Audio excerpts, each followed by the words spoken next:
Je veux qu'on partage une parole du Seigneur. Je veux qu'on parle aussi des fins d'année. J'aimerais qu'on parle des fins d'année. Bon, pour moi aussi des fêtes, hein, par rapport à Noël, tout ça. Et vous savez, en ce moment-là, beaucoup de chrétiens et beaucoup de personnes font beaucoup d'achats et font beaucoup de trucs et ils décorent les maisons, des païens, ils décorent, il y a les décorations partout. Et par-ci, par-là, c'est un gros business, des business de fin d'année par rapport à ces fêtes-là. C'est un grand gain. Et malheureusement, nous les chrétiens, nous aussi, nous courons vers ces grands gains-là. En fait, le monde a déjà défini des façons de faire où, si tu vas à l'encontre, tu vas un peu comme courant, ça devient compliqué. Ouais, ça devient compliqué. Et nous, en tant qu'enfants de Dieu, parfois, on se laisse emporter par ces choses-là. La Bible dit que nous devons avoir l'intelligence renouvelée. Pourquoi? Pas seulement avoir l'intelligence renouvelée parce qu'elle doit être renouvelée, pour ne point se conformer au siècle présent. C'est-à-dire on court un risque, on court, vous et moi, un grand risque dans ce siècle présent, de se conformer au siècle présent. Pourquoi? Parce qu'il y aurait faute de renouvellement de l'intelligence. Et on comprend bien que le renouvellement de l'intelligence n'est pas un acquis. Si c'est un acquis, Dieu ne nous aurait pas demandé de nous offrir comme un sacrifice vivant. Premièrement, ce qui sera un culte agréable et raisonnable devant le Seigneur. Et avoir l'intelligence renouvelée, parce qu'il faut s'offrir. Et s'offrir là, c'est pas seulement une fois, parce que on parle à des chrétiens qui sont déjà offerts et qui ont cru au Seigneur. Il s'offrir continuellement. C'est-à-dire que faut pas que parce qu'on est dans le monde, un moment on se laisse emporter par ce qu'on peut trouver, des choses que Dieu nous a données. Faut tout le temps se réaliser qu'on est au Seigneur, on doit tout offrir au Seigneur. C'est ça qui va pousser à avoir le renouvellement de l'intelligence pour ne pas se conformer au siècle présent. Parce que la conformité au siècle présent va venir parce qu'on n'aurait pas le renouvellement.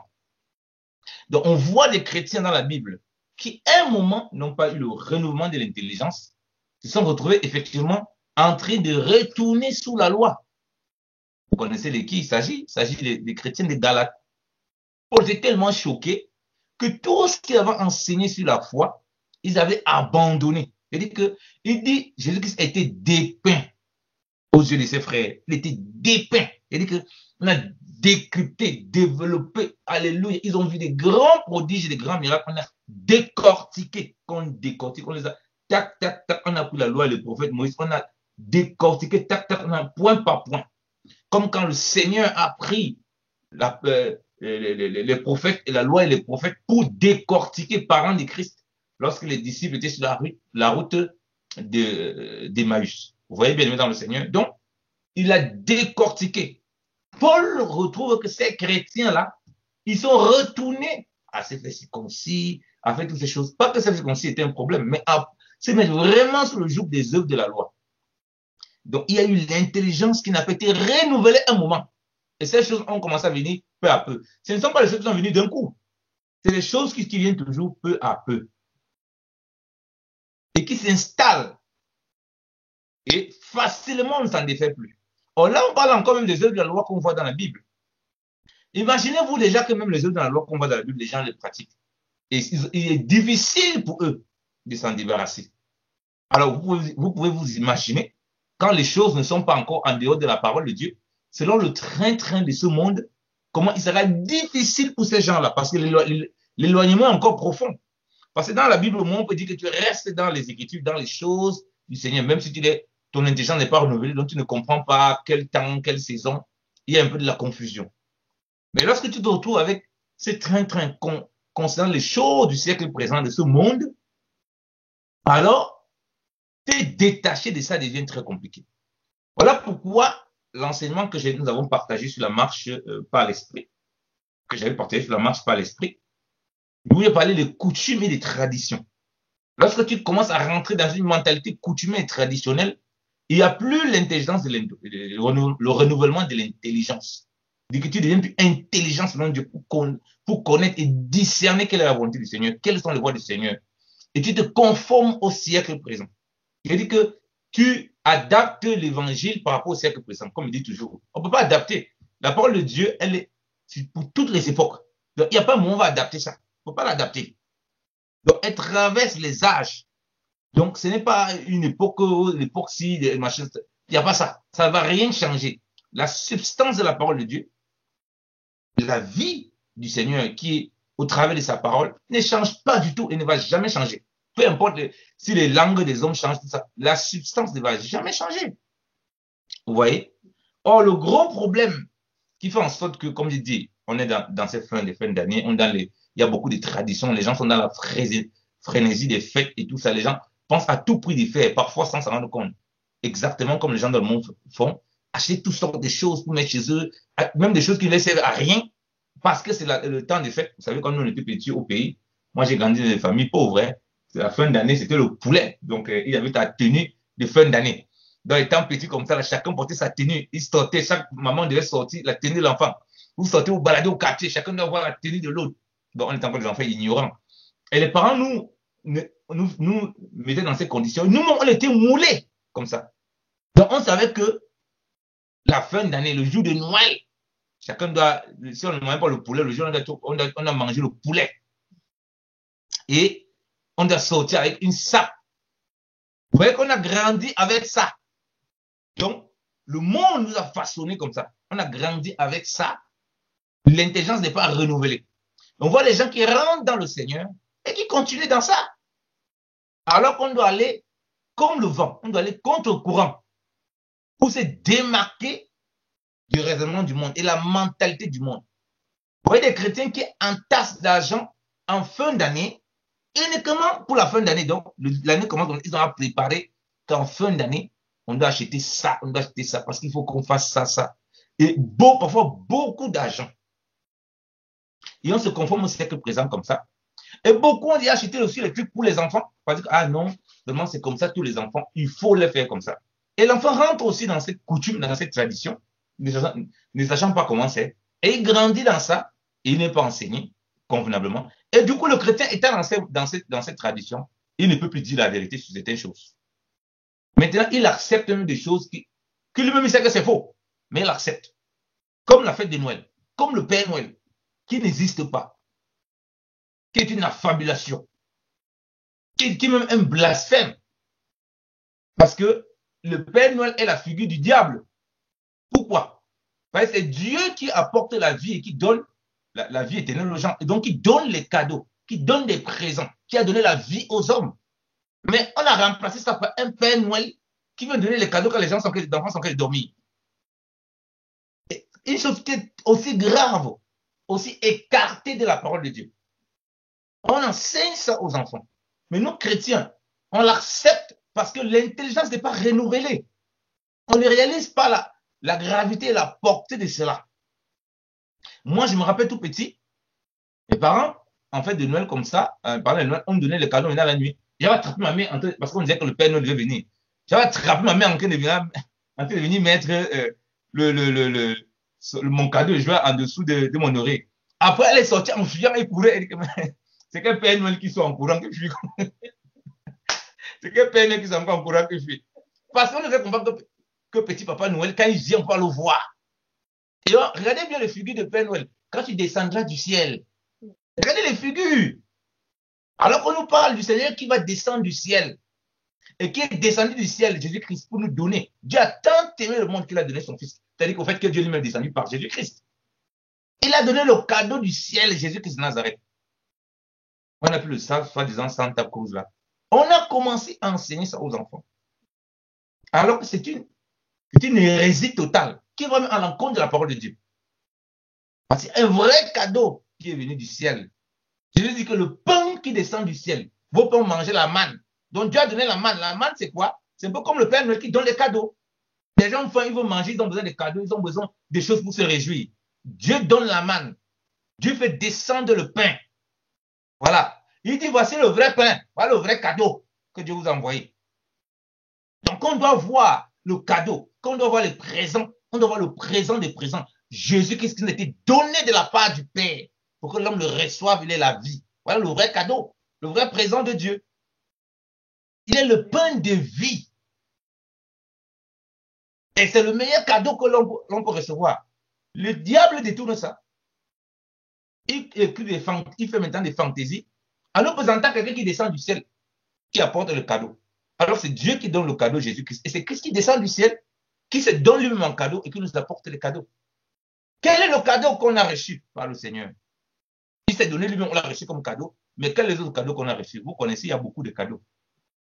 La vie éternelle, on a reçu beaucoup de cadeaux. 2, la justification par la foi. On continue. 3, le Saint-Esprit. On n'est pas le Saint-Esprit, frère. C'est des cadeaux merveilleux. Rappelez-vous, le Saint-Esprit, on fait les promesses au Saint-Esprit. Pas au Saint-Esprit. Au Père Noël, on fait les promesses, frère. Qu'est-ce que tu veux? Tu peux dire, le Père cause avec l'enfant. Tu veux quoi? Le Père Noël, tu fais tes promesses. Le Père Noël va te donner. Ce n'est pas la promesse du Saint-Esprit, ça. C'est-à-dire attendez la promesse qui va être donnée par le Père, dont le Père a parlé. Attendez, vous recevez la promesse. La promesse est donnée. On voit que c'est le Saint-Esprit. Donc, Jésus-Christ est le cadeau des cadeaux qui descend du ciel, dont le Père a envoyé, au travers duquel il y a plein de cadeaux.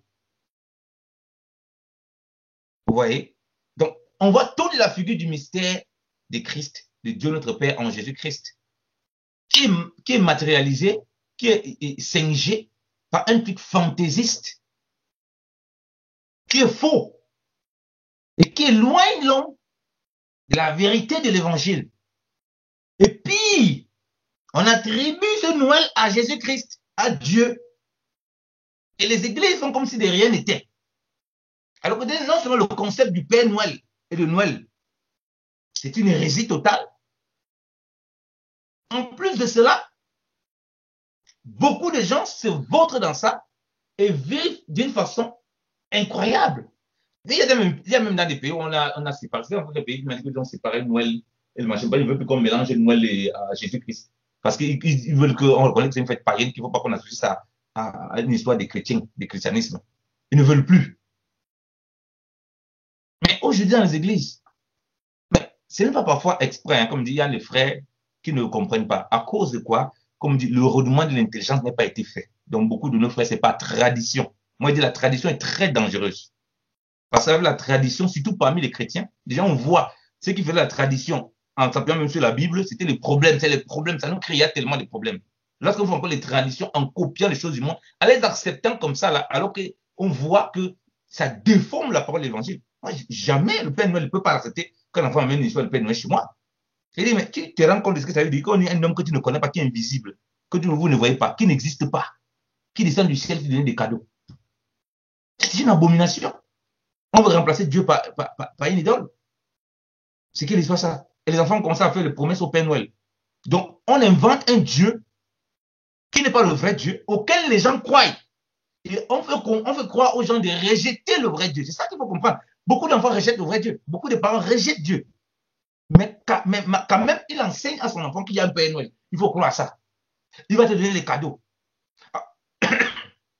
Excusez-moi. Alors que l'enfant doit croire en Dieu par Jésus-Christ pour que Dieu lui donne les vrais cadeaux. C'est ça qu'on doit enseigner à l'enfant. Moi, on dit que non. Dieu, ça n'existe pas. Dieu, c'est des conneries. Mais le Père Noël, vraiment, il existe. Il va te faire les cadeaux s'il dort la nuit.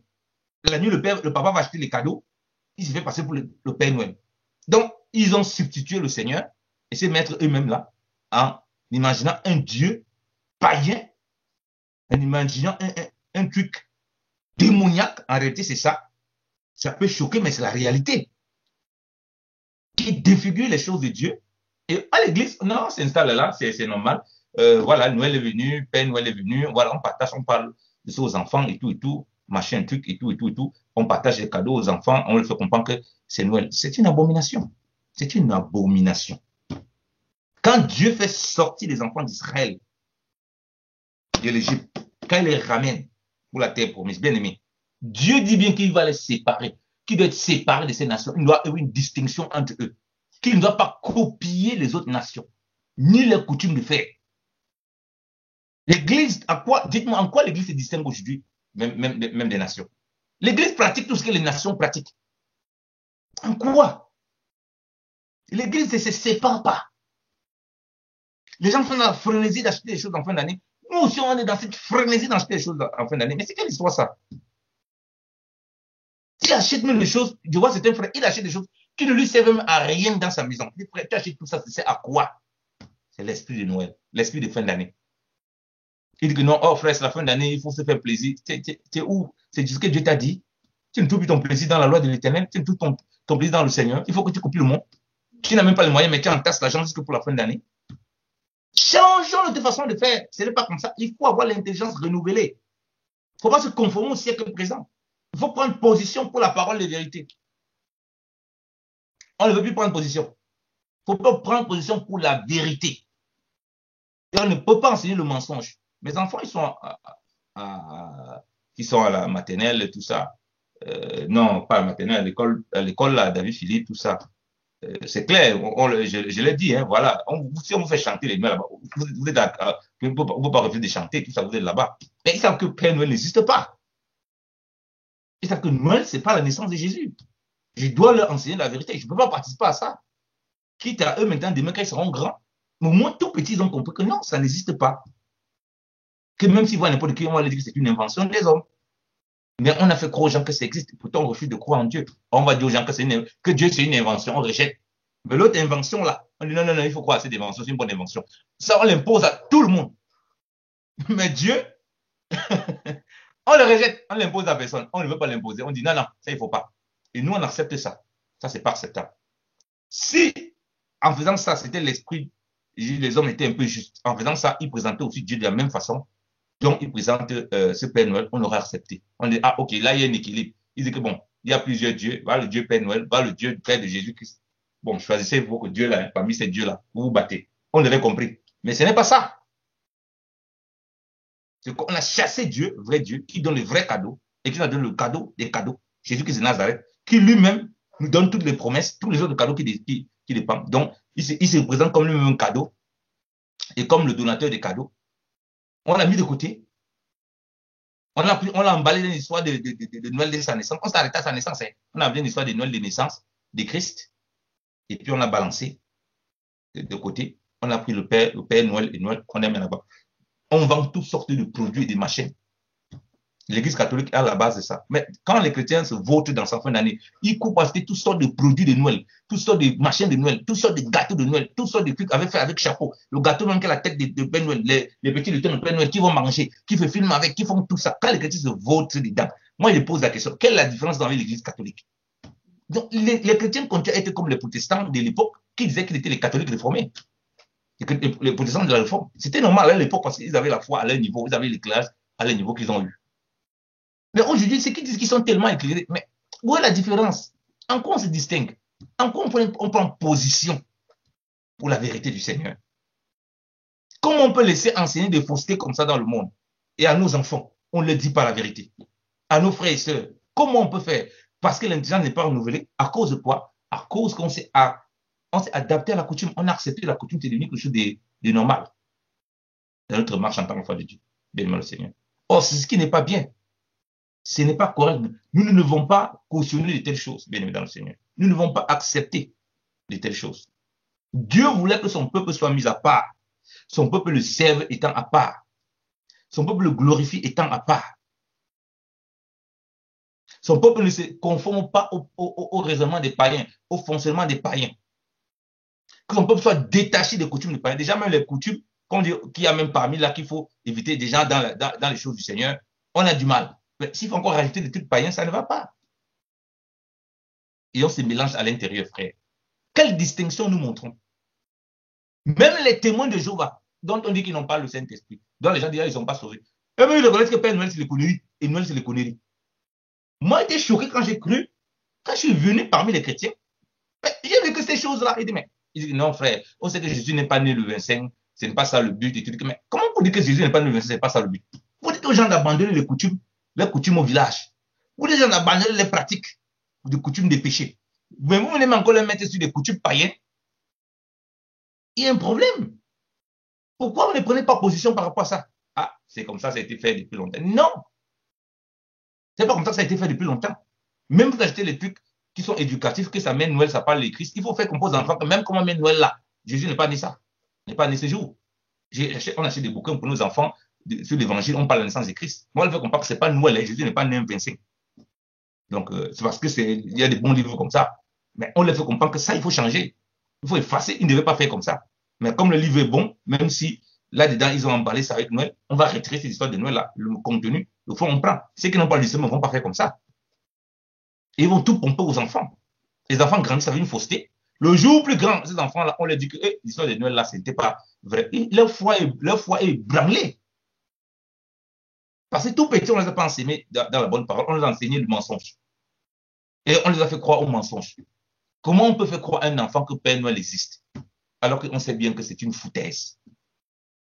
Toi-même, tu vas acheter les cadeaux, tu vas cacher, tu vas venir après, tu vas donner, ah, Papa Noël t'est venu te donner, c'est Noël. Oh, Papa Noël t'a donné les cadeaux.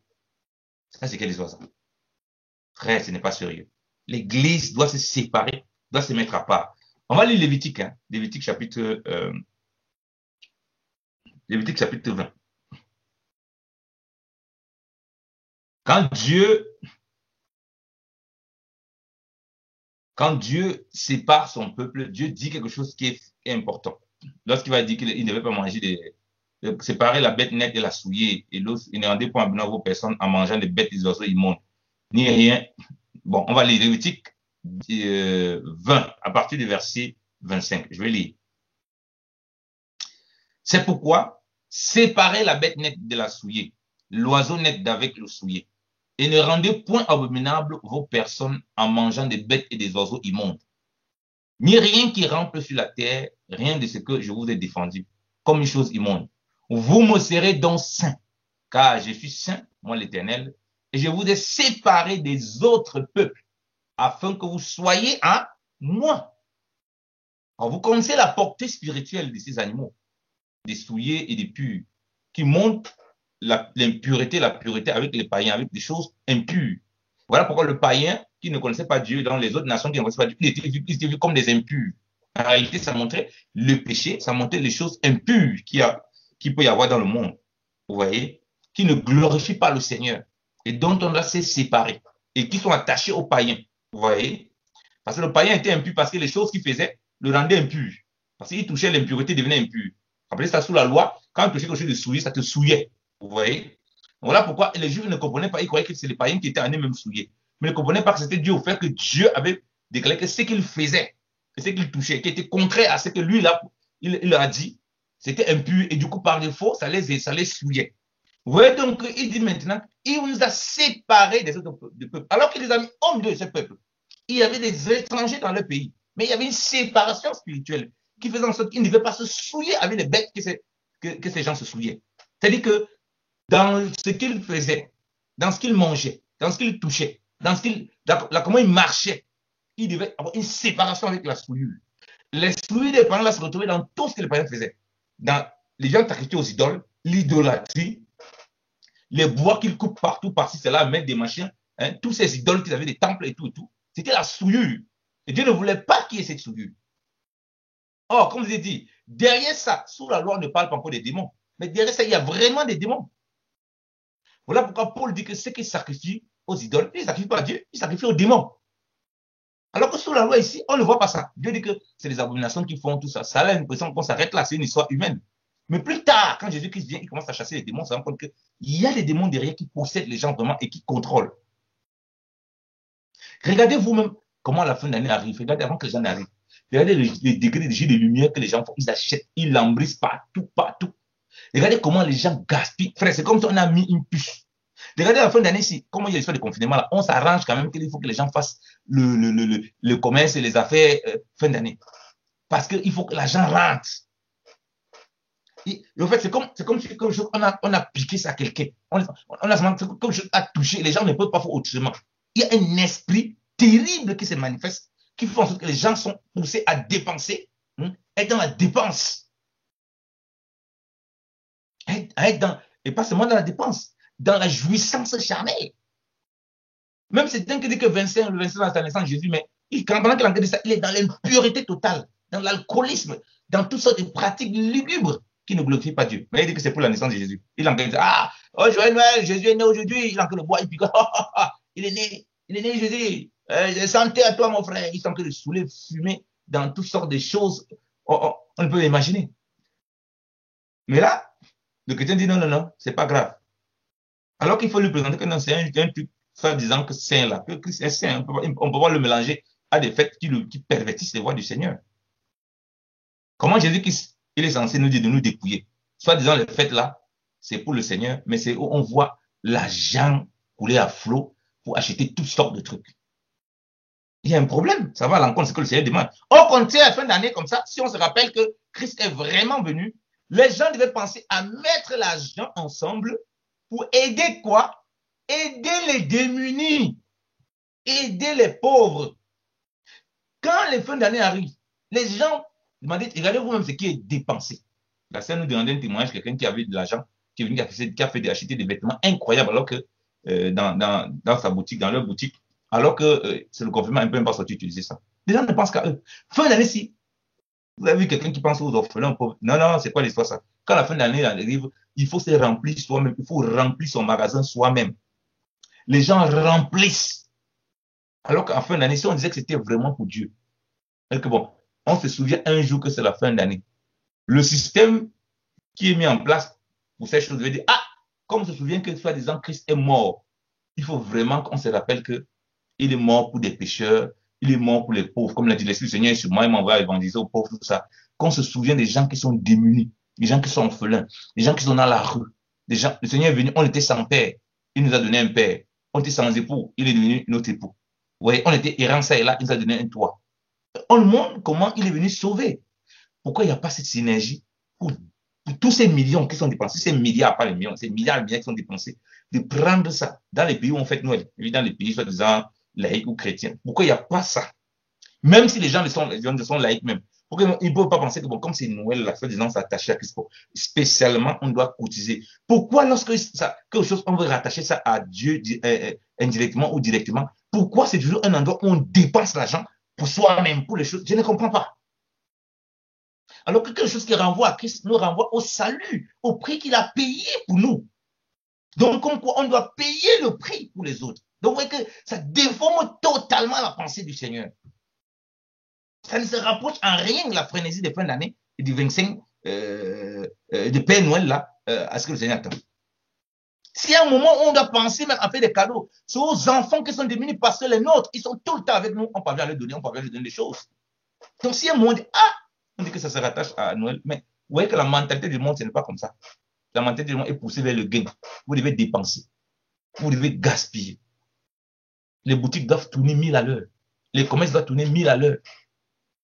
Tant pis pour les pauvres. Et les pauvres alors, qui n'ont pas, ils font comment? Il y a beaucoup de pauvres qui n'ont pas moyen de s'acheter un cadeau, qui n'ont pas moyen de manger. Pendant ce temps, les gens ont décidé qu'ils vont manger ce jour-là des choses qu'ils ne mangent pas d'habitude. Pendant ce temps, les gens décident d'ajouter plein de cadeaux pour quoi que ce soit, pour les enfants, mais oubliant les principes du Seigneur. Donc, on attache au Seigneur quelque chose qui n'est pas lui. Et ça crée tous ces genres de désordres. Vous me serez donc saint. La sainteté, on ne touche pas à n'importe quoi, on ne mélange pas Dieu à n'importe quoi. Si tu mélanges Dieu à n'importe quoi, tu n'es plus dans la sainteté. Hein. Tu n'es plus dans la sainteté. Dieu dit qu'on est à lui. Il dit, afin que vous soyez à moi, on est à lui, lui seul. On ne doit pas le mélanger à des choses. Sinon, on peut utiliser le nom du Seigneur en vain. On ne doit pas le mélanger à n'importe quoi. Notre Dieu est saint. Quelque chose qui encourage l'impureté, qui encourage les fables. Parce que Noël, c'est les fables. Les traditions païennes avec le Père Noël, c'est les fables. Les traditions païennes, les mythologies, c'est des fables. Le Père Noël n'a jamais existé, c'est des fables. Qu'on perpétue comme ça, jusqu'on a dessiné quelqu'un avec le chapeau, avec une barbe, machin et tout. Frère, c'est quand même grave. C'est répandu partout, l'homme n'y croit pas, parce que le monde est païen. Mais nous aussi, on est dedans. Il y a un problème, bien aimé, Seigneur. Vous ne trouvez pas qu'il y a un problème? Regardez, est-ce que Noël, c'est une surprise? Lisons Jérémie chapitre 10. Jérémie chapitre 10. On va lire dans la 8 secondes. Regardez ce que le Seigneur dit. Il dit à partir du verset 1. Écoutez la parole que l'Éternel vous adresse, maison d'Israël. Ainsi parle l'Éternel. N'imitez pas la voix des nations et ne craignez pas les signes du ciel, parce que les nations les craignent. Car les coutumes des peuples ne sont que vanité. On coupe le bois dans la forêt. Ah, les arbres de Noël, les arbres lambrissés, les arbres qu'on va embellir. on coupe toutes sortes de choses. On coupe des trucs. On coupe les arbres dans la forêt. La main de l'ouvrier, je continue à lire, le travail avec la hache, comme tous les trucs d'idoles qu'on a là. Vous voyez? On l'embellit avec de l'argent et de l'or. Ce n'est pas comme ça qu'on embellit ces sapins de Noël avec l'argent et l'or et tout, des boules, machin, quoi que ce soit là. On l'embellit avec de l'or. On le fixe avec des clous exactement comme c'est fixé. Machin, les gens vont fixer partout un peu comme ça dans les maisons. On le fixe avec le clou et des marteaux pour qu'il ne branle pas. Ces dieux sont comme une colonne massive. C'est des dieux ou des personnes. Et ils ne peuvent pas s'en passer. C'est ça une divinité. Quelque chose qui devient, qui te contrôle, que tu ne peux plus t'en passer. Qui a remplacé Dieu. Tu vois en fin d'année, si on dit à quelqu'un qui n'achète pas, il dit que non, il va acheter. Il n'y a rien de mauvais sur ça. Donc, il ne peut pas s'en passer de ça. S'il passe Noël sans qu'il y ait cet arbre-là, comme on l'a dit, avec les embellissements d'or et d'argent, pour lui, il y a quelque chose qui ne va pas. Il faut absolument qu'il ait ça dans sa maison. Comment se fait-il qu'il faut absolument qu'il ait ça dans sa maison? Qu'est-ce qui s'est passé? Bien-aimé dans le Seigneur. Qu'est-ce qui s'est passé? Pour qu'il pense qu'il doit avoir absolument ça. L'intelligence, comme je dis, n'est pas renouvelée. Il a commencé à s'attacher à un objet d'idolâtrie dont il n'a jamais questionné le but. Ces dieux sont comme une colonne massive, une colonne massive. C'est quand même terrible. Hein? Et ils ne parlent pas, on les porte parce qu'ils ne peuvent marcher. Ne les craignez pas car ils ne seraient fait aucun mal et ils sont capables de faire du bien. Les enfants d'Israël ont commencé à copier les mentalités des païens dans toutes leurs façons de fonctionner. C'est pour ça que la colère de Dieu s'est levée contre eux, s'est enflammée contre eux et qui devaient aller en captivité. Copier dans tout le truc. Ils ont commencé à, depuis Samuel, à dire non, tes enfants ne jugent pas bien. On veut que tu nous mettes sur nous des rois comme les nations païennes. Samuel dit que mais l'Éternel, votre roi, non? Vous voulez encore quel roi? C'est quelle histoire ça? Il dit que les nations qui jugent sur nous, on veut que tu mettes un juge, hein, un roi qui va juger sur nous comme les nations païennes. Le Seigneur a dit que non, c'est moi qu'ils ont rejeté. Ils veulent copier les nations païennes. Parce que l'intelligence n'est pas renouvelée. Quand l'intelligence n'est pas renouvelée, tu copies facilement les choses dans le monde et tu les fais. Et ça te semble normal. Juste parce que Dieu t'éclaire que, mais attends, ce que tu fais là, est-ce que tu as vérifié que c'est conforme à la parole de Dieu? Et c'est normal. Ça ne ressemble pas à Noël là. Avec les trucs d'or, les vases, machin, ce que les gens transportent partout, il faut voir comment les gens encombrent les maisons avec ça. Pour se débarrasser encore de ça, quand ils étaient au Cameroun, c'était terrible. Pour se débarrasser encore de ça, c'est le problème. Ça sent partout dans la maison. Maintenant, pour se débarrasser de ça, vous bagarrez encore jusqu'à pour se débarrasser de ça. Les gens ne peuvent pas faire sans ça. Alors qu'on est comparé à un arbre. Moi, une figure de l'arbre qui doit être verdoyant toute l'année. Comme nous devons être ces arbres devant le Seigneur. On est comparé à des arbres. Vous voyez que le diable prend tous les symboliques de la foi que nous devons manifester et représenter. Il fait l'homme idolâtrer ces symboliques, être dans l'idolâtrie de ces choses. Vous pouvez voir un fin d'année sans ces arbres-là, c'est qu'il n'y a rien. Pourquoi il ne faut pas vendre des choses? Il doit vendre seulement ces choses-là. Parce que derrière le but, c'est que les gens sont attachés à l'idolâtrie. C'est bizarre que ça correspond exactement aux choses qu'on dit dans la Bible. C'est bizarre. Quand on décrit ça, ça ressemble. C'est bizarre. Donc, le sapin, l'histoire des cèdres que la Bible parle, Dieu nous a décrit comment ces choses sont. Or, on est toujours représenté par ces sapins dans la parole.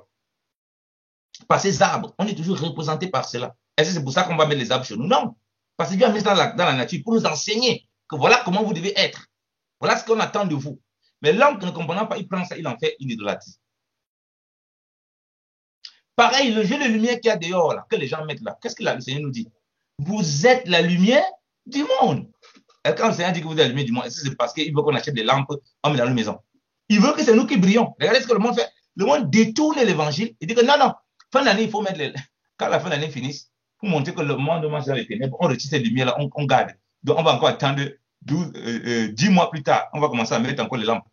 Donc, ils ont la lumière, et ils aiment la lumière seulement pendant 1 mois et demi. Le reste du temps, là, mon frère, il faut éteindre la lumière. On aime le noir.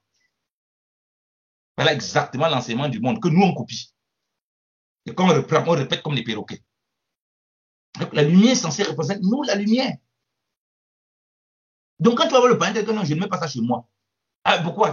Parce que Jésus-Christ est la lumière du monde et il dit que nous sommes la lumière. On n'a pas besoin d'acheter la lumière pour mettre à la maison. Pour mettre partout, dans tous les sens, partout, ça gagne partout. Si c'est un but éducatif aux enfants, oui. Qu'est-ce que ça t'apporte de plus de mettre une lumière chez toi? Ça t'apporte quoi? De remplir ta maison de lumière, alors que tu es là qui vit dans les ténèbres. Quelqu'un là, il marche par la crainte de Dieu. Quelqu'un là, il ne connaît pas les voies du Seigneur.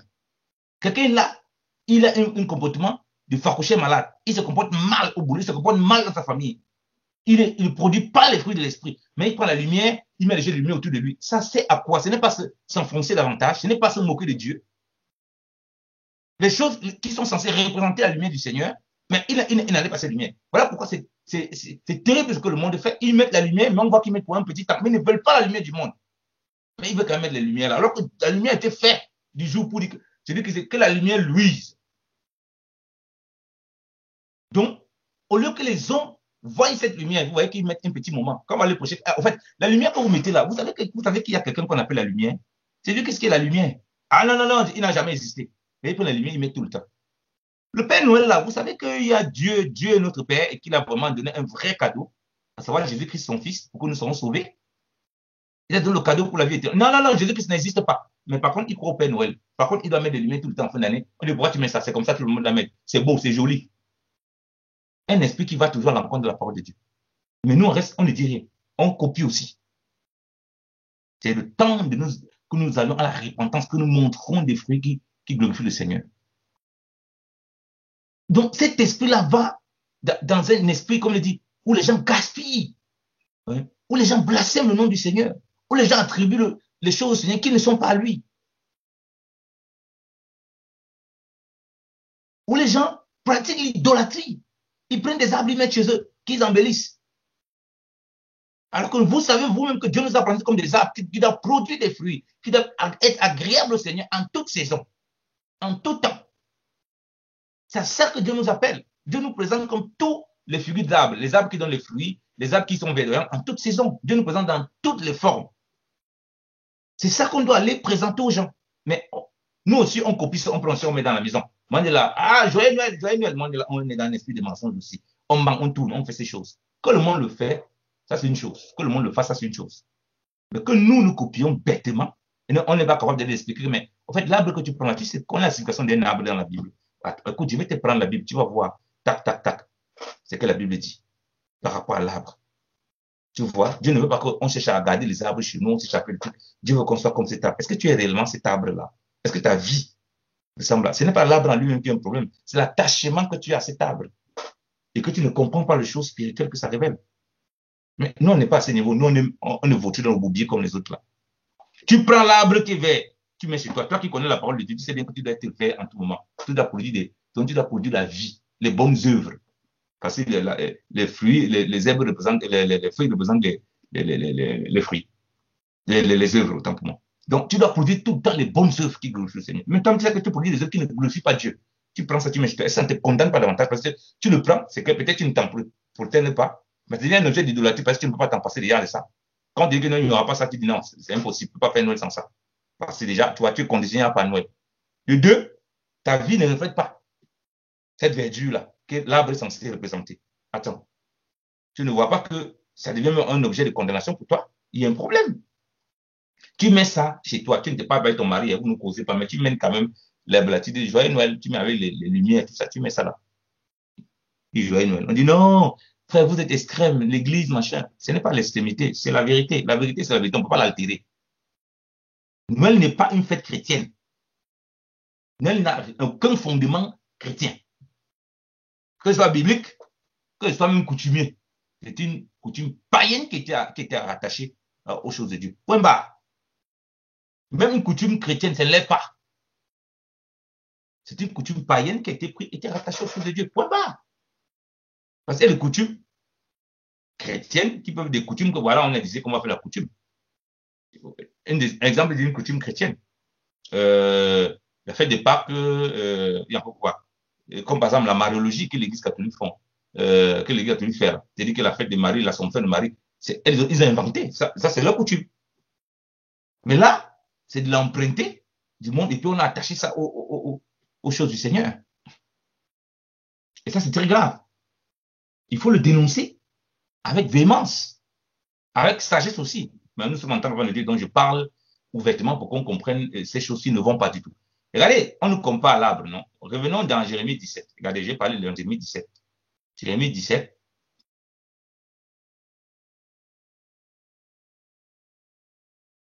On a dit on a vu, non, que le sapin et tous ces cèdres et tous ces arbres-là, c'est des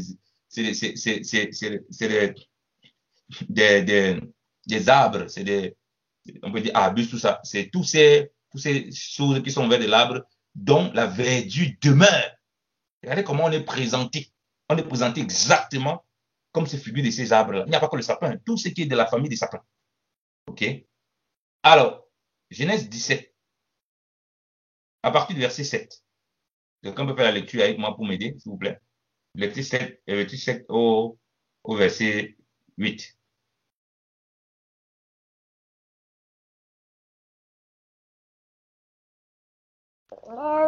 Jérémie 17, hein? Ouais, je lis la parole de Dieu. Mm. Jérémie 17, verset 7 au verset 8, dans la version 8 secondes. Béni soit l'Éternel, béni soit l'homme qui se confie en l'Éternel et dont l'Éternel est l'assurance. Il est comme un arbre planté près des eaux et qui étend ses racines vers le courant. Il ne voit pas venir la chaleur et son feuillage reste verdoyant dans l'année de la sécheresse. Il est sans inquiétude et il ne cesse de porter du fruit. Amen. On dit, vous voyez qu'il y a les fruits, ils ne cessent pas. C'est ce que nous devons faire. Nous portons le fruit, quelles que soient les saisons. On dit que voilà l'homme qui se confie à l'Éternel, il est planté comme un arbre. La Bible dit qu'il est planté, donc on parle déraciné. Ce n'est pas un arbre qu'on porte, on se balade partout comme un petit dieu, on met dans les maisons. Il est vu comme un arbre qui est planté. C'est lui qui devient cet arbre planté. Vous voyez? Comme vous et moi, on est cet arbre planté du Seigneur. Quand on est notre espérance, on se confie totalement au Seigneur. Et on dit que son feuillage reste vert. Donc, il ne connaît pas, que ce soit la sécheresse, il ne connaît pas du tout l'histoire où il perd son feuillage. Ça fane là, comme on voit souvent vers l'automne là, et puis ça commence à faner. Il ne connaît pas ça. Ça ne nous rappelle pas tous ces arbres qui demeurent verts, tels le sapin. Voilà les choses que nous, on doit comprendre en tant qu'enfants de Dieu, pour ne pas rester dans l'ignorance. Et pour marcher d'une façon qui soit agréable à notre Seigneur. Essayer de détourner des choses qui ne le glorifient pas. Donc, on parle de porter davantage de fruits, d'avoir le feuillage qui est tout le temps vert. Et vous savez, comme dit, le feuillage, c'est ce qui couvre les fruits. C'est-à-dire que c'est les œuvres, les bonnes œuvres. Donc, Dieu veut voir les bonnes œuvres qu'on produit, quelles que soient les circonstances. Et on a toujours des fruits. Et les fruits aussi vont faire partie de ce qu'on va donner, des présents qu'on va donner à nos enfants. C'est-à-dire la crainte de Dieu, la vie de Dieu, l'amour du Seigneur, la joie du Seigneur, par les présents qu'on peut donner à nos enfants. Ça va être enveloppé par ça. Pourquoi les gens ne donnent pas alors les cadeaux, disent qu'on va donner les cadeaux peut-être en février? Non, parce que c'est à passer. Il faut te conformer au cercle présent. Au cercle présent, il faut faire exactement comme tout le monde le fait. Ça, ce n'est pas notre devoir. Parce que voilà comment on nous appelle à être. Donc, le sapin est censé présenter que toute l'année, on s'occupe de nos enfants, tout le monde fait des cadeaux aux autres, toute l'année, on produit des fruits, toute l'année, on a toujours les bonnes œuvres qu'on produit auprès des gens qui ne connaissent pas le Seigneur, toute l'année, on porte toujours des fruits du Seigneur qui soient agréables. C'est censé représenter toutes ces choses-là. Mais on prend, on met dans la maison, on ne connaît même pas les réalités spirituelles, on jette encore dehors. Les années qui viennent, on peut encore mettre dans la maison, on jette dehors, on met dans la maison, on est loin de l'aspect spirituel et des choses du Seigneur. On marche comme des ignorants. C'est-à-dire qu'on n'a pas l'intelligence renouvelée. Où la différence avec le païen? Quand on pratique ces mêmes choses et qu'on ne comprend même pas. Où est la différence, bien aimé dans le Seigneur? Vous me dites, où est la différence? Il n'y en a pas du tout. Mais, comme on a lu dans Lévitique, nous devons être au Seigneur. Nous sommes au Seigneur. Nous devons nous séparer des autres peuples. Pas physiquement, spirituellement, dans notre démarche. Parce qu'on va nous poser les questions et c'est à nous d'expliquer ça, ces choses-là. Si nous, on n'est pas enseigné, c'est ça. Si nous, on est toujours attaché à ça, comment Dieu va nous donner l'intelligence pour pouvoir les expliquer ces choses-là? On sera étrangers nous-mêmes. On va dire, ah oui, bah, on ne sait pas, moi, on ne fait pas. Parce que beaucoup dans le monde ne font pas juste, ils ne font pas juste pour ne pas faire. Mais nous, on a la révélation de la parole. On peut l'expliquer. Si on veut célébrer le Seigneur quand il est venu, on pense à ceux qui sont perdus, à ceux qui sont démunis, à ceux qui sont sans repère, à ceux qui sont malades. C'est-à-dire qu'en fin d'année, si les gens même sont dans cette mentalité, on doit courir dans les hôpitaux, aider les malades, courir vers les sans-abri, courir vers les veuves, vers les orphelins. On doit plus se pratiquer si on pense ça à Christ. Mais comment se fait-il que c'est tout le contraire qui se produit? Ce n'est pas bouclé cette histoire. Même si on dit qu'on est dans cette mentalité, pourquoi on ne fait pas ça? Il y a un problème. Bon, bien évidemment, il y en a, par ignorance, qui le font, mais qui servent vraiment le Seigneur. Mais ça n'empêche que, voilà, Noël, ce n'est pas un truc chrétien. Ça n'empêche que Noël, ce n'est pas un truc chrétien. Il y en a qui le font vraiment, qui essayent vraiment de servir le Seigneur avec toutes ces choses-là. Même malgré le manque d'intelligence, qui ont le cœur de voir que Dieu visite les gens. Ça, c'est bien, il faut encourager, mais tout en faisant comprendre que Noël n'est pas une fête chrétienne. Ça doit être clair. Donc, moi, je ne souhaite pas aux gens joyeux Noël. Bon, maintenant, quelqu'un te souhaite joyeux Noël, tu es un peu coincé. Moi, je fais toujours joyeux Jésus-Christ. Quand certains gens me parlent, parce que le Seigneur m'avait mis à cœur, qu'est-ce que peut répondre aux gens? Quand les gens me joyeux Noël, ils disent joyeux Jésus-Christ. Il est choqué de que ça veut dire quoi? Il dit que Jésus-Christ, c'est lui qui a créé toutes choses. Et c'est toutes choses doivent le glorifier. Moi, je ne connais pas ce que c'est que Noël. Ni le Père Noël. Donc, Jésus-Christ est le vrai cadeau que tu dois avoir. C'est pourquoi il te dit joyeux Jésus-Christ. Tu dois l'avoir comme Seigneur et Sauveur. C'est lui qui a donné sa vie à la croix pour toi. Ce n'est pas soi-disant Noël ou Père Noël qui vient de te donner un cadeau. C'est une fausseté. C'est une déformation de l'évangile. C'est une perversion de l'évangile très, très subtile. Lisons encore un autre passage de la parole.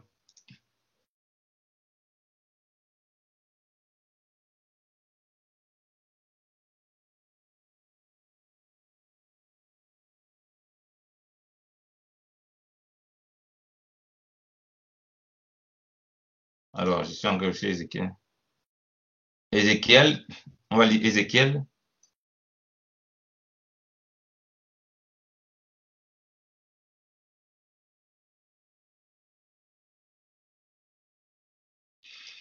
Ézéchiel 20, du verset 30 au verset 32.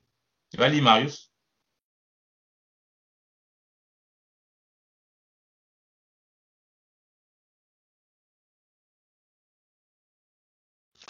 Je lis la parole de Dieu. Ézéchiel 20, du verset 30 au verset 32, dans la version 8 secondes. C'est pourquoi, dis à la maison d'Israël, ainsi parle le Seigneur, l'Éternel.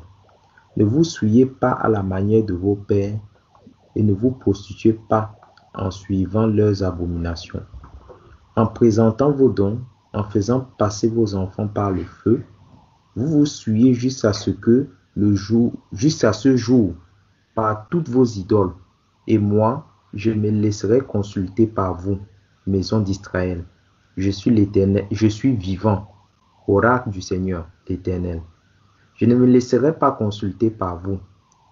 Il n'y aura pas de réalisation à ce que vous imaginez quand vous dites « Nous voulons être comme les nations, comme les clans des autres pays. Nous voulons rendre un culte au bois et à la pierre. » Arrête-toi là. Lis-moi au verset 33. Je suis vivant, oracle du Seigneur l'Éternel. Je régnerai sur vous, à main forte et à bras étendus et en répandant ma fureur. Amen. Amen. Alléluia. Si nous appartenons au Seigneur et dit qu'il est vivant, il va régner sur nous. Lorsqu'il interpelle ce peuple-là, il dit qu'il ne pas laisser détourner de ces choses. Il dit non, nous voulons être comme les nations, comme les familles des autres pays, comme c'est écrit dans la seconde 21 ici, en servant ce qui est en bois. Dans la seconde, c'est en rendant un culte au bois et à la pierre. Le culte, c'est quoi? Il faut bien savoir que le culte, c'est la dévotion. Parce que beaucoup de gens ne croient que l'idolâtrie, c'est seulement prendre une statuette comme ça, comme les gens sont dans des pays musulmans, tout ça, ils prennent la statuette, ils mettent, pas les pays musulmans, les pays hindouistes, machin, les pays d'idolâtrie, ils mettent comme ça, ils baladent partout. Non. Une dévotion. Les gens sont dévoués à ces fins d'année, à acheter toutes ces choses et garder. Donc, c'est une forme terrible d'idolâtrie. Ils ne peuvent pas se passer, puisqu'ils le font 10 ans qu'ils donnent la foi, depuis 10 ans qu'ils font. 10 ans avant qu'il soit dans la foi, pendant 10 ans, c'était ça. Donc, 40 ans dans la foi et 40 ans avant, il n'était pas dans la foi. Donc, 80 ans, il a passé 80 ans à faire ça. Tous les fins d'année, il doit acheter ça, il doit mettre, il doit le sortir, il doit acheter ça, il doit mettre, il doit le sortir, il doit acheter ça, il doit mettre, il doit le sortir. C'est quelle histoire ça? Il doit servir, et dans ces sapins, c'est exactement ça. On met le bois, on met les trucs jolis avec des petites pierres jolies, on essaie de présenter. C'est exactement ce que les païens ont tout fait. Il n'y a pas de nouveau. Et il dit que les enfants d'Israël ont dit non. Nous voulons, ils exigent, nous voulons être comme les nations. On convoite les nations. On convoite les familles des autres pays. On reste, on regarde, ah, mais ils ont mis les lumières chez eux, ils ont un grand sapin, waouh, comme mes enfants voient, quand on sort là-bas, dehors, ils voient un grand sapin du papa, un grand sapin. Tu veux prendre la photo sur ça? Il dit qu'il peut prendre la photo, mais le sapin là, ça ne sert à rien, hein, de prendre la photo sur sapin. C'est pas juste un, si on laissait ça, si c'était un coup d'année qu'on on laissait ça, il devait te prendre la photo sur ça, mais on met seulement ça pendant ces temps-ci. À cause de ça, moi, je n'étais pas photo sur ça. Donc, les enfants convoitent ça, waouh, ils veulent sortir dans leur maison.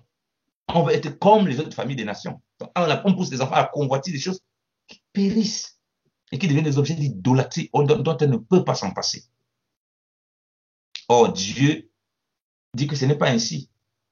Lui, il parle, il dit qu'il doit régner sur nous. Or, le Seigneur est notre roi des rois. C'est notre roi des rois, il ne veut pas qu'on copie les nations. Il veut qu'on marche conformément à lui. Il veut qu'on se distingue, bien aimé dans le Seigneur. Tout en ayant beaucoup d'affection et beaucoup d'amour de ceux qui sont dans ça, en ayant la sagesse pour savoir comment leur parler. Il leur dit que ça ne glorifie pas Dieu. Ça, c'est des coutumes et des traditions païennes qui ne glorifient pas le Seigneur, dont on a rattaché le nom du Seigneur. Et Dieu ne veut pas qu'on rattache son nom à ces genres de pratiques. Ça ne l'honore pas. Ce que les gens font ces jours-là ne l'honorent pas. Ce qu'il y a comme frénésie en fin d'année, des achats et des courses, de monter, descendre là, comment les gens sont dans toutes sortes de... Les gens sont dans une fête terrible, les gens sont vraiment... Ils sont très loin de Dieu. Ça n'honore pas Dieu. C'est un truc qui était censé ramener les gens à Dieu. Il ne peut pas avoir tout ce désordre. Et c'est à nous de faire comprendre cela. Et c'est à l'Église de faire comprendre ces choses. Vraiment, quand l'Église qui est la colonne et l'appui de la vérité fait le contraire, il y a un problème. L'Église est la colonne et l'appui de la vérité. Est-ce que là, c'est le fruit de la colonne et l'appui de la vérité? Qu'on enseigne des mensonges à nos enfants? Qu'on prend des concepts mensongers et on l'enseigne à nos enfants? Même si c'est vrai qu'on détermine, on sait que bon, on a dit que Jésus est né plus ou moins le 25. Pourquoi on est obligé d'attacher ça à Noël? Pourquoi on est obligé d'attacher ça à Noël? Il y a un problème. Il y a un sérieux problème parmi les saints. Dieu nous donne la sagesse. Je ne vous dis pas si quelqu'un peut vous inviter à manger tout ça, tu ne vas pas le condamner. Il dit que le royaume de Dieu n'est pas le manger et le boire. Mais l'esprit de tout ce qui est Noël là, il faut le dénoncer avec amour pour ceux qui ne le connaissent pas, avoir la sagesse pour le présenter ce que nous partageons. Et leur faire comprendre que non, on n'a pas à fêter ça. Ni même à célébrer un soi-disant Père Noël. Ça ne va pas. Regardez ce que l'Écriture dit. Merci Seigneur. On va lire l'Écriture. Je vais finir par là. Je vais nous laisser la parole. Jacques chapitre 1.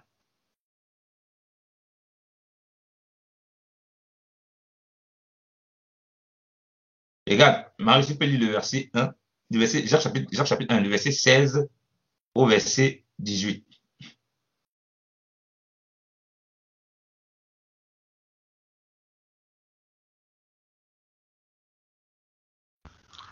Parole du Seigneur, Jacques chapitre 1, du verset 16 au verset 18. Dans la version Louis II, ne vous y trompez pas, mes frères bien-aimés. Tout don excellent et tout cadeau parfait viennent d'en haut, du Père des Lumières, chez lesquels il n'y a ni changement ni ombre de variation.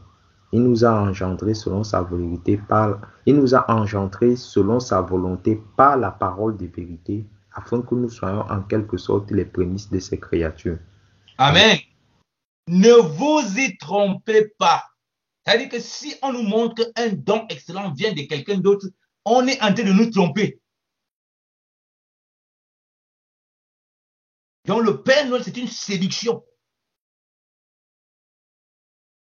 Avec toute la noëlisation, le Père de Noël, le Père Noël, avec toute la noëlisation, là, tout le noëlisme. Il dit, ne vous y trompez pas. Or, le Seigneur dit que personne ne vous séduise. Ça veut dire que si ce n'est pas tout don excellent et tout don parfait ne vient pas du Père. Or, le Père le manifeste comment? Au travers des gens de ce qu'il peut produire. Donc, on fait comprendre que le don excellent et parfait ne vient pas du Père. Toute grâce excellente ne vient pas du Père. Mais ça vient du Père Noël. On a encore fait quoi? On a en train de nous tromper. Ne vous y trompez pas, mes frères bien-aimés. Parce que Dieu sait comment venir nous tromper. Dieu connaît les choses d'avance. Et pendant le Père, notre Père, non, le Père des Lumières. Vous voyez? Qu'est-ce qui se passe avec les lumières là? On va mettre les lumières. Le Père Noël, lui aussi les lumières avec comment ça s'appelle les chaînes, c'est les reines. Hein, tout ça. On met les animaux, machin, tout. Il a la lumière, il a brille, il est dans les cieux, il se balade. On dit le Père des Lumières. Le Dieu de lumière. Père de notre Seigneur Jésus-Christ de Nazareth. Qui Christ lui est la lumière qui éclaire tout homme. La lumière qui a créé toutes choses. Vous voyez? Regardez à quel niveau on nous met. Et que ce Dieu n'a ni changement, ni ombre de variation. Tel que nous-mêmes, il nous a présenté, on doit être verdoyant toute l'année. Il nous a engendré, selon sa volonté, par la parole de vérité, afin que nous soyons en quelque sorte les prémices des créatures. Nous devons être ces prémices. Parce que nous avons été créés nouvellement en Jésus-Christ. Dites-moi, si on nous dit le contraire, on n'est pas en train de nous tromper. Si à tes enfants, à mes enfants, je lui dis que tous les dons excellents, toute la grâce parfaite, la faveur imméritée que tu as de moi, parce que l'enfant fait quoi que je lui donne rien. Je lui dis que ça vient de Père Noël. Je lui dis que ça vient de quelqu'un d'autre. Je suis en train d'enseigner cet enfant, je suis en train de le tromper, et me tromper moi-même. Et qui est-ce qui trompe? C'est l'ennemi. C'est pourquoi un Corinthien dit que ceux qui sacrifient aux idoles, que l'idole n'est rien en réalité, mais ceux qui sacrifient quand même aux idoles, qui font ces pratiques d'idolâtrie, qui sont attachés à ces choses qui ne glorifient pas Dieu, qui encombrent même les maisons, qui fatiguent les gens. Il dit qu'ils ne sacrifient pas à Dieu, mais à des démons. Tout don excellent, tout don parfait, toute grâce vient d'en haut. Ô homme, qu'as-tu que tu n'as reçu? Et si tu l'as reçu, pourquoi t'en glorifies-tu? Dit le Seigneur. Ce que nous avons, ce n'est pas la grâce de Dieu, que ce soit humainement ou spirituellement. Parce que Dieu nous a créés. Comme en tant qu'homme, ce qu'on a, ça vient par la grâce de Dieu, même si on le renie. La Bible dit que c'est lui qui nous a donné la vie, le mouvement et l'être. C'est de lui qu'on a la vie. C'est de lui qu'on a le mouvement, c'est de lui qu'on a l'être. Donc, ce qui vient là, ça vient de lui. Comment on va l'attribuer à quelqu'un d'autre? On le renie, on l'attribue au soi-disant Père Noël. On l'enseigne ça à nos enfants. Ah, Père Noël t'a visité cette nuit. Voilà le cadeau qu'il est venu te donner. Non, c'est pas sérieux.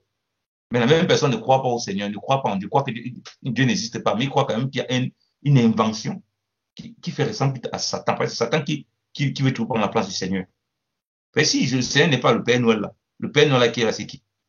C'est l'ennemi qui nous détourne des voies du Seigneur. Bien aimé dans le Seigneur, donc nous devons annoncer la parole de vérité à nos enfants, à nos frères et sœurs autour de nous.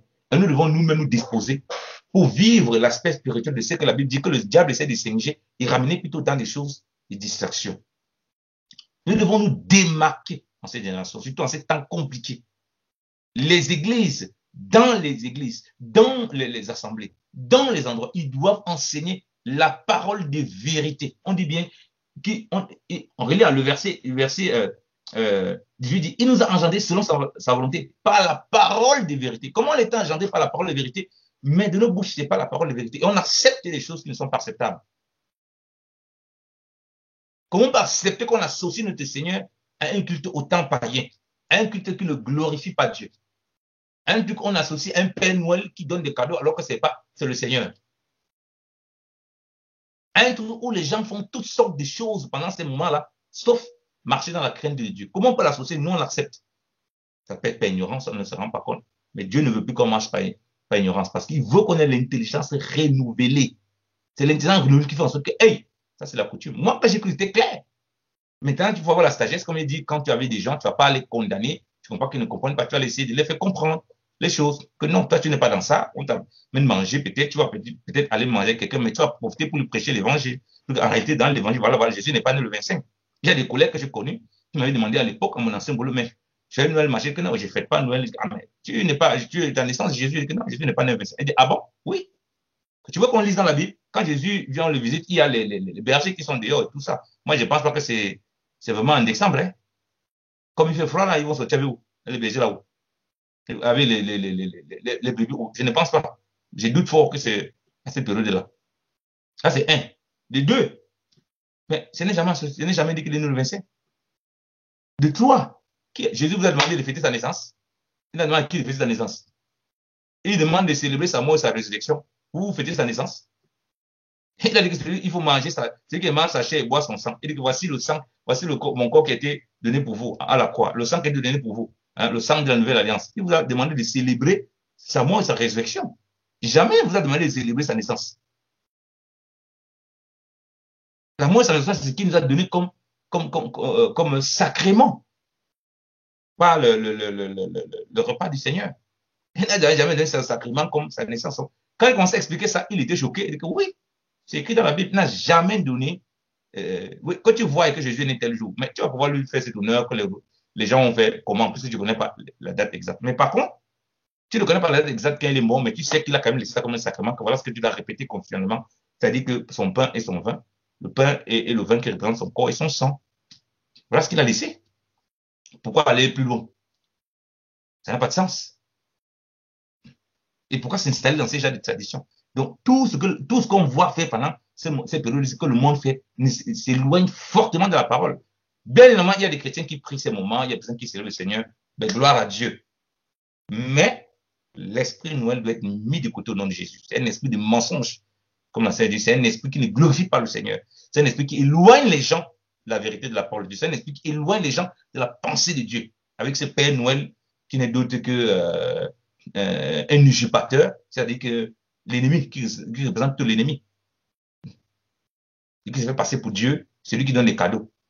Alors que c'est Dieu, notre Père, qui donne les cadeaux par Jésus-Christ, notre Seigneur.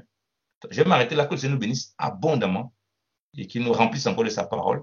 Je vous laisse la parole. Soyez abondamment bénis au nom de Jésus-Christ. Si quelqu'un veut renchérir ou bien vous voulez qu'on prie pour se laisser là par rapport à ce sujet-là, si vous avez des questions, posez des questions aussi. Amen. Soyez abondamment bénis au nom de Jésus-Christ. Amen.